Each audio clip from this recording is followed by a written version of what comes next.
The massive war room stretched across 3 levels, filled with holographic displays that painted a terrifying picture. Red dots moved across the star maps like a spreading disease, each one representing another world fallen to the Vorthak Empire.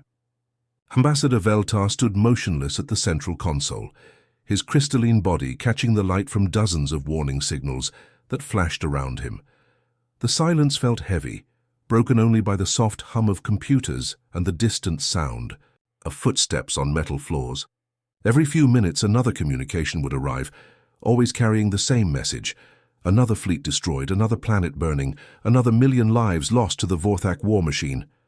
"Sir," a young technician called out, his voice shaking slightly. "The 7th Defense Fleet is reporting total casualties. Admiral Kexalon's flagship was the last to fall." Veltar closed his eyes, feeling the weight of 4,000 years of peace crashing down around him. The Galactic Council had built their entire civilization on the idea that all conflicts could be solved through talking, through understanding, through finding common ground. They had weapons, of course, but they were designed for defense, for protection, for buying time until negotiations could begin. The Vorthak Empire had laughed at their attempts to negotiate. They answered every peace offer with plasma fire and conquest. Their philosophy was simple. The strong took what they wanted from the weak, and mercy was nothing but another word for failure. General Quindar emerged from a side chamber, his usually perfect uniform wrinkled and stained with exhaustion. His forearms moved independently as he worked on multiple data tablets at once, trying to coordinate what remained of their scattered forces. "The core worlds have maybe 7 rotations before the Vorthak reach them," he said without looking up. "Maybe less if they push their engines hard. Our remaining ships are falling back, but we're losing 3 vessels for every one of theirs we managed to damage." Veltar turned away from the displays, unable to watch the red markers advance any further. Somewhere in the back of his mind, an old memory stirred, something from his academy training, a lesson about emergency protocols that had seemed like ancient history at the time. "General," he said slowly, "do you remember the old emergency beacon system? The one installed after the border wars?" Quindar looked up from his tablets, confusion clear on his weathered face. "You mean the Sol Sector beacon? That was disconnected centuries ago. The humans were declared extinct, or at least irrelevant. But the beacon still exists? Technically, yes, but..." Quindar set down his tablets and stared at Veltar. "You can't be serious. Even if any humans survived, the Council banned all contact with them. They were classified as extremely dangerous. Too violent, too unpredictable, too willing to solve problems with destruction instead of discussion." Veltar walked to the main console and began accessing files that hadn't been opened in millennia. The records painted a picture of a species that had confused and frightened the Council's peaceful members. Humans fought wars that lasted for years, showed no mercy to enemies who threatened their families, and seemed to view violence as just.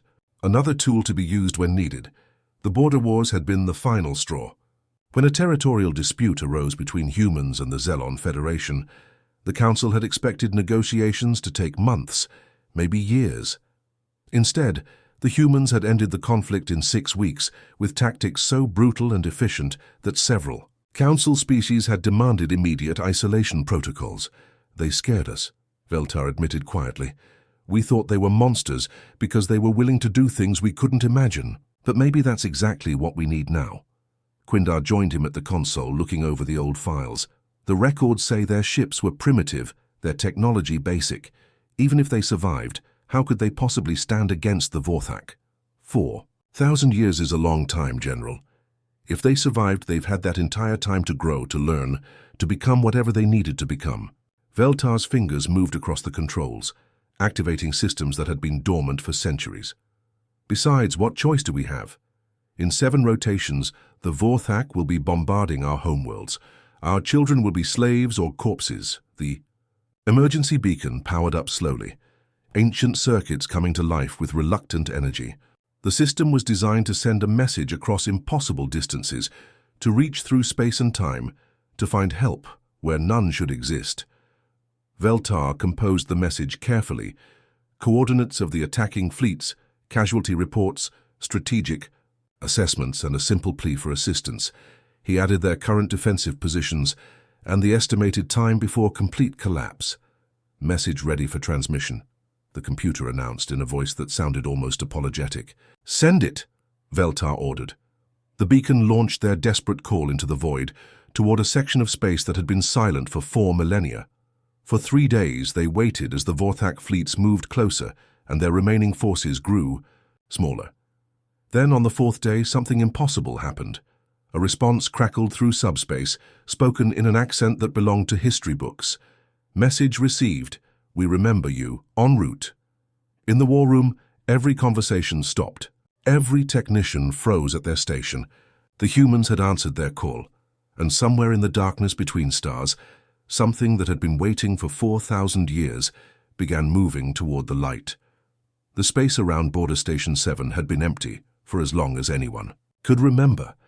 It sat at the edge of Council territory, watching over the void where ships rarely traveled. Controller Harvex had been stationed there for 12 years, and the most exciting thing he had ever seen was a lost cargo hauler asking for directions. That changed in the space of a single heartbeat. 3 shapes appeared from nowhere, sliding out of hyperspace like shadows becoming solid. Harvex stared at his sensors, not believing what they showed him. The ships were massive, each one as big as the Council's largest warships, but they moved differently. Where Council vessels were built for comfort and efficiency, these ships moved like hunting animals, smooth and deadly. "What in the 7 hells are those?" Nier muttered his assistant Kexra, leaning over the sensor array. "I've never seen designs like that." The ships were painted in colors that seemed to drink the light from nearby stars.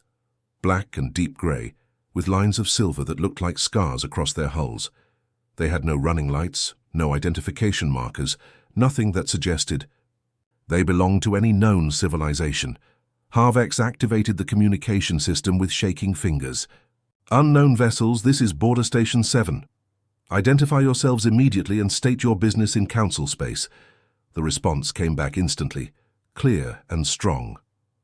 "This is Captain Lee Min-ho of the United Earth ship Silent Thunder. We are here about your distress call." The words hit Harvex like a physical blow. Human. The voice was speaking an ancient dialect that he recognized from history lessons, but the accent was different, changed by thousands of years of isolation. He had studied the old records in school. Humanity was supposed to be extinct, or at least forgotten in some distant corner of the galaxy. "Stand by," he managed to say, his voice cracking. "I'm contacting Council Command." The transmission to the main Council chambers took only minutes, but it felt like hours. When Ambassador Veltar's image appeared on the communication screen, Harvex could see the shock in his crystalline features. "Captain Lee," Veltar said, carefully speaking toward the unknown ships, "we honestly did not expect anyone to answer our call. Humanity was thought to be extinct after so many years of silence." Extinct.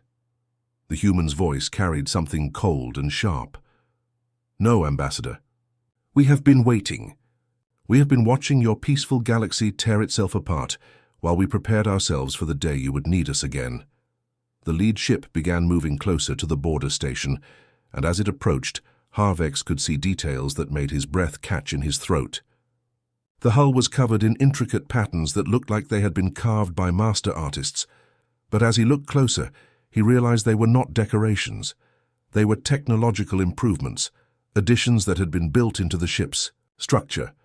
He recognized pieces of Athlon energy focusing systems, modified and improved beyond anything the Athlons had ever imagined. There were Zerathi shield generators, but they had been redesigned to work in ways that should have been impossible. Vectari sensor arrays, Quillen drive systems, Horthak weapon mounts, all of it changed, perfected, and integrated into a single deadly design. "Where have you been for the last 4,000 years?" Veltar asked, his voice filled with wonder and growing fear. "Learning," Captain Lee replied simply. "We have studied every species in this galaxy, Ambassador. We learned your technologies, your weaknesses, your strengths. We learned how to take the best of what you created and make it better. We learned how to be what the galaxy needs us to be, even if the galaxy does not want to admit it needs us." The second and third ships moved into formation behind their leader, and Harvex noticed that each one was slightly different from the others. Where one ship had heavy weapon systems built into its frame, another seemed designed for speed and stealth. The third looked like it could punch through a planet's crust without slowing down. "These are not the same humans we banished," whispered Kexra, staring at the sensor readings. "Look at these power signatures. Look at the way they move. They should not be able to do half the things our computers say they are doing." Veltar seemed to be thinking the same thing. "Captain Lee, your ships, they are not what we expected. The technology you are displaying should not exist." 4,000 years is a long time, Ambassador. When you cast us out, you told us we were too violent, too dangerous for your peaceful galaxy. You were right. But you never asked what we might become if we spent 4,000 years learning how to use that violence properly. The 3 human ships began accelerating away from the border station, moving toward the war zone where the Vorthak fleets were advancing on the core worlds. As they moved, their engines left strange ripples in space itself, distortions that suggested technology far beyond anything in the known galaxy. "Your Vorthak problem ends now," Captain Lee transmitted as his ships disappeared into hyperspace. "We have been waiting 4,000 years to show the galaxy what humanity became in the darkness. Today, you find out." Border Station 7 fell, silent again. But Harvex knew that everything had changed. The humans had returned and they were nothing like the species that had been banished so long ago. Whatever they had become in their isolation, it was something that made his sensors scream warnings he had never seen before. In the distance, the first sounds of battle began to echo across subspace communications, and they were unlike anything the galaxy had ever heard. Admiral Gorthak had conquered 47 star systems in his lifetime. He had crushed rebellions, destroyed entire fleets, and watched civilizations burn under his command. The Fourth Fleet was his greatest achievement, 1,200 warships that had never known defeat, crewed by warriors who lived for battle and conquest. That perfect record ended in the span of 20 minutes. The human attack began without warning. One moment, Gorthak's fleet was advancing in perfect formation toward the Council's core worlds, and the next moment, his command ship was alone in space, surrounded by the wreckage of vessels that had been destroyed so quickly his sensors could barely track what had happened. "Report!" he roared at his bridge crew, his massive form towering over the control stations. "Sir, we've lost contact with the entire left wing," stammered his communications officer. "The destroyer squadron, they're just gone. No distress signals, no explosion readings, just gone." On the main display, Gorthak watched his fleet tear itself apart. Ships were firing on each other, formations were breaking down into chaos, and his carefully planned attack had become a nightmare of confusion. But strangest of all, he could not see the enemy that was doing this to them. The human ships appeared, and disappeared like phantoms. They would materialize behind a Vorthak squadron, deliver a series of precise strikes that eliminated the squadron leader and his command staff, then vanish before the remaining ships could return fire. Without their commanders, the Vorthak vessels fell into disorder, some retreating, others attacking wildly, most simply drifting in space waiting for orders that would never come. Captain Park Ji-hoon watched the destruction from the bridge of the Wrathful Dawn, his expression calm and focused. Around him, his crew worked with the quiet efficiency of people who had trained for this moment their entire lives. "Target the flagship," he ordered quietly. "Disable their weapons and engines, but leave their communications active. I want the Admiral to watch what happens to the rest of his fleet." Lieutenant Kim So-young looked up from her station. "Sir, the Vorthak Admiral is transmitting on all frequencies. He's demanding that we surrender immediately." Park almost smiled. After 4,000 years of preparation, after studying every battle the Vorthak had ever fought, after learning their tactics and their weaknesses, the Admiral still thought this was a normal engagement that could be won through threats and superior numbers. "Tell him," Park said, his voice carrying the weight of 40 centuries of human evolution, "that humans do not surrender. We win." The Wrathful Dawn fired a single shot that passed through the flagship's shields as if they were not there. The blast disabled the ship's main weapons without causing significant casualties, a demonstration of precision that should have been impossible at such range. Across the battlefield, the pattern repeated itself. Human ships struck with surgical accuracy, eliminating command structures while leaving common soldiers alive but leaderless. It was not random destruction. It was warfare elevated to the level of art. Violence used as a tool to achieve specific objectives with minimal waste. On the surface of nearby planets, the human ground assault was even more devastating. Commander Choi Min-ki led marine units that moved through Vorthak defensive positions like water flowing around rocks. They had studied 4,000 years of military history, combining ancient Earth tactics with technology that made them nearly invisible to enemy sensors. The Vorthak had built their ground defenses around the idea of massive frontal assaults, preparing for enemies who would charge their fortified positions with overwhelming force. Instead, the humans slipped past their defenses entirely, striking supply depots and communication centers while avoiding the main defensive lines completely. How are they doing this? Demanded Vorthak General Krextal as reports flooded in from across the planet.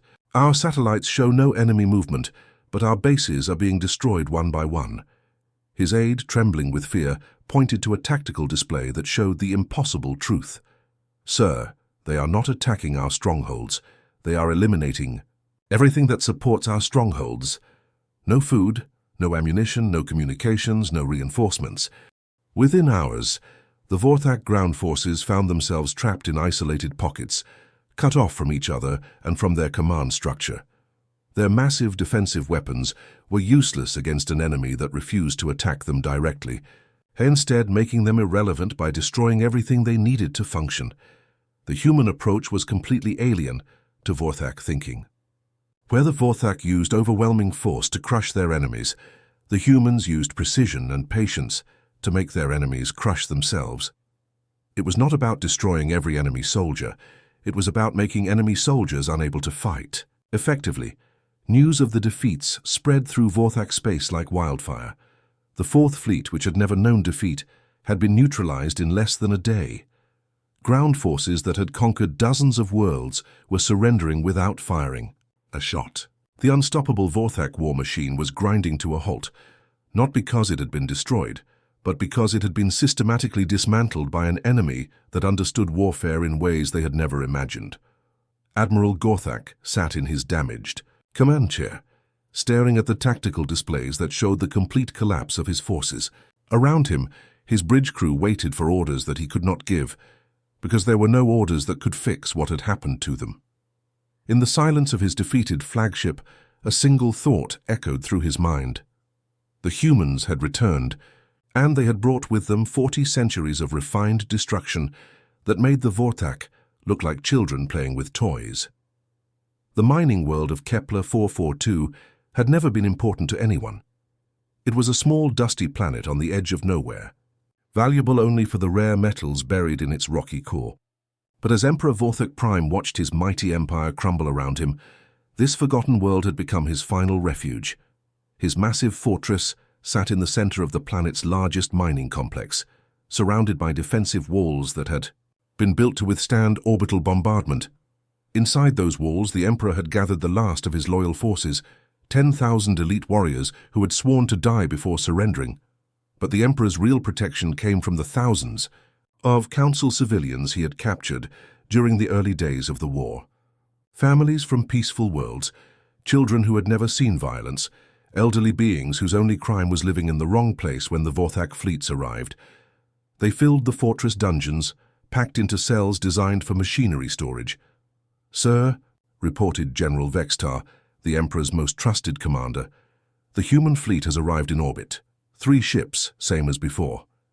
Emperor Vorthak Prime stood 8 feet tall, his armor-plated body built for war and intimidation.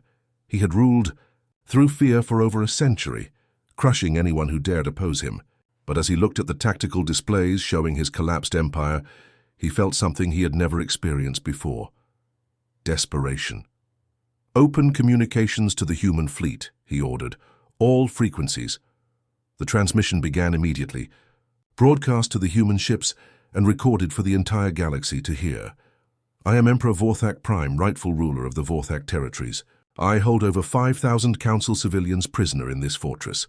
Surrender now, or watch these pathetic beings die slowly." The response came back within seconds, spoken in a voice that carried the cold certainty of absolute determination. "This is Captain Lee Minho. You have 30 minutes to release all hostages. After that, we come for you anyway. The Emperor's mandibles clicked with what might have been laughter. You cannot possibly extract so many prisoners from a fortified position without massive casualties. I have studied your tactics, human. You strike fast and disappear. But here, you must come to me, and when you do, thousands of innocents will die. 29 minutes, came the reply. In the fortress dungeons, something impossible began to happen. Council civilians who had been locked in cells for months suddenly found their doors opening. Strange figures in dark armor appeared in the corridors, moving with silence that seemed to defy physics. The Vorthak guards never saw them coming. One moment a guard would be patrolling his section, and the next moment he would be unconscious. On the floor, his weapons gone, his communication equipment destroyed. The human rescue teams moved through the fortress like shadows, extracting prisoners and mapping defensive positions at the same time. "Sir," General Vextar called out, panic creeping into his voice. "We're losing contact with the dungeon levels. Something is happening down there." Emperor Vorthak Prime felt his confidence beginning to crack. The humans should not have been able to infiltrate his fortress so easily. His sensors showed no signs of intrusion, no explosions, no battles, just the gradual disappearance of his guards and the systematic emptying of his prison cells. "How many prisoners do we still hold?" he demanded. "Sir, the dungeon reports are confused. Some sectors are not responding at all." On the surface of Kepler 442, small transport ships began lifting off from hidden locations around the fortress. Each one carried dozens of rescued civilians, moving them to safety aboard the human vessels in orbit. The extraction was happening so smoothly that most of the prisoners did not even realize they had been rescued until they found themselves in medical facilities being treated by gentle beings who spoke in soft voices. "Time," announced Captain Lee's voice over the communication system. Emperor Vorthak Prime stood in his throne room, surrounded by his most loyal guards, waiting for the human assault to begin. He had fortified this chamber with the strongest materials in his empire, installed weapons that could level city blocks, and positioned his elite warriors in defensive formations that should have been unbreakable. The attack lasted exactly 4 minutes. The humans did not come through the main entrance as expected. They did not blast through the walls or drop from the ceiling. Instead, they simply appeared inside the throne room, as if they had walked through solid matter. The Emperor's guards, warriors who had conquered worlds, fell to weapons that made no sound and left no trace. When the brief battle ended, Emperor Vorthak Prime found himself alone on his knees in the center of his throne room. His armor was damaged but not destroyed. His life spared but his power completely gone. Around him lay his defeated guards, unconscious but alive. Captain Lee Min-ho stood before the fallen emperor, his expression showing no satisfaction in victory, only the quiet tiredness of someone who had done what was necessary. 4,000 years ago, Lee said quietly, his words echoing in the ruined throne room, the Council cast us out because they feared our capacity for violence. They were right to fear it. But they never understood that our violence serves a purpose. Through the throne room windows, they could see medical transports lifting the last rescued civilians to safety, their gentle lights a stark contrast to the dark fortress that had held them prisoner. "We do not fight because we enjoy destruction," Lee continued. "We fight because someone has to stand between the darkness and those who cannot protect themselves. That is what we learned in 4,000 years of exile. That is what we became." 3 days later, the Vorthak Empire officially surrendered, its territories divided among the liberated worlds, and its military forces disbanded. The age of Vorthak conquest was over, ended not by revenge or hatred, but by beings who had learned to use violence as a tool for protection rather than destruction. The great celebration hall on the Council homeworld had never seen anything like this before. Thousands of beings from hundreds of different species filled the massive space, their voices creating a symphony of joy and relief that echoed off the crystal walls. Banners hung from the ceiling, displaying the names of liberated worlds, and holographic displays showed the final moments of Vorthak's surrender playing over and over again. But Ambassador Veltar felt no joy as he stood at the edge of the celebration, watching the crowd celebrate their salvation. His crystalline form reflected the party lights around him, but his attention was focused on the 3 human ships that hung in orbit above them, silent and dark against the stars. The humans had attended the victory ceremony, but they had not celebrated. Captain Lee Minho and his officers had stood quietly at the back of the hall, accepting the thanks of grateful civilizations with polite nods and few words. They had not smiled, had not joined in the dancing, had not shared in the relief that filled every other being in the room. Now, as the celebration continued into the night, Veltar found himself alone with Captain Lee on a quiet observation deck, overlooking the city below. The human captain stood with his hands behind his back, looking out at the stars through the transparent walls, his weathered face showing the weight of experiences that Veltar could barely imagine. "You saved us all," Veltar said quietly. "The entire galaxy owes you a debt that can never be repaid." Lee turned slightly, acknowledging the words with a small nod. "We did what needed to be done. Nothing more." "Then stay," Veltar said, the words coming out more desperately than he had intended. "Join the Council officially. Help us rebuild what the Vorthak destroyed. Help us create a better future for all species." The human captain shook his head slowly, and Veltar could see something sad in his eyes. "The galaxy does not need us as members, Ambassador. It needs us as guardians. There is a difference, but why must you remain hidden? You have shown that violence can be used for protection instead of conquest. You could teach us, guide us, help us become stronger." Lee was quiet for a long moment, looking out at the peaceful city below where beings from a dozen different worlds walked together in safety. "Because peace is fragile, Ambassador. It requires those who are willing to do dark things so that others do not have to. The Council represents the best of galactic civilization, your compassion, your wisdom, your hope for harmony. We represent something else entirely." Captain Han Soo-jin stepped out of the shadows, where she had been waiting silently. Veltar had not even noticed her presence, which reminded him of just how dangerous these humans could be when they chose to be invisible. "We are what happens when protectors are forged in isolation," she said, her voice carrying the same quiet certainty as her captain's. "We are what guardians become when they are given 4,000 years to perfect their craft. The galaxy cast us out as killers, and in a way they were right about us. But we became killers with a purpose." Veltar looked between the 2 humans, trying to understand what they were telling him. "You speak as if you are something separate from the rest of civilized society. But you saved innocent lives. You showed mercy to defeated enemies. You protected those who could not protect themselves." "Yes," Lee agreed, "but we also did things that your peaceful species could never do. We studied our enemies for thousands of years, learning their weaknesses and preparing to exploit them. We turned violence into a science, warfare into an art form. We became exactly what the Council feared we might become." Han Soo-jin moved to stand beside her captain, both of them looking out at the stars where their ships waited in the darkness. "The difference is that we learned to control what we became. We learned to use our nature for protection instead of conquest. But that does not make us safe to live among peaceful beings." "You think we would fear you?" Veltar asked. "You should fear us," Lee replied simply. "Not because we would harm you, but because of what we represent. We are proof that sometimes, to preserve peace, someone must be willing to wage war. To protect innocence, someone must be willing to lose their own.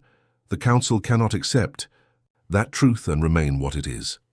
Down in the celebration hall, the party continued with music and laughter that could be heard even through the walls of the observation deck. But up here, in the quiet space between the humans and the Council representative, a different kind of understanding was taking shape. "When will we see you again?" Veltar asked. Lee and Han Soo-jin began walking toward the shuttle bay where their transport waited to take them back to their ships. "You will not see us, Ambassador, but we will be watching. When darkness rises again in this galaxy, and it will rise again, because that is the nature of the universe, call us. We will answer. That is what we do." The human shuttle lifted off.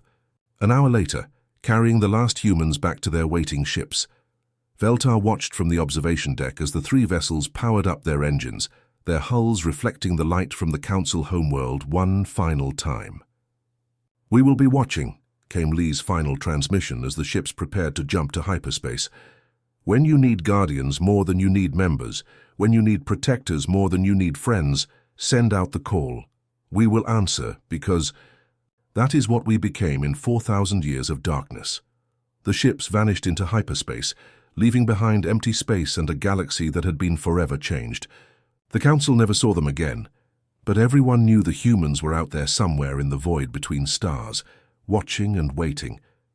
And somehow, that knowledge made the peace they had fought so hard to preserve feel just a little bit safer.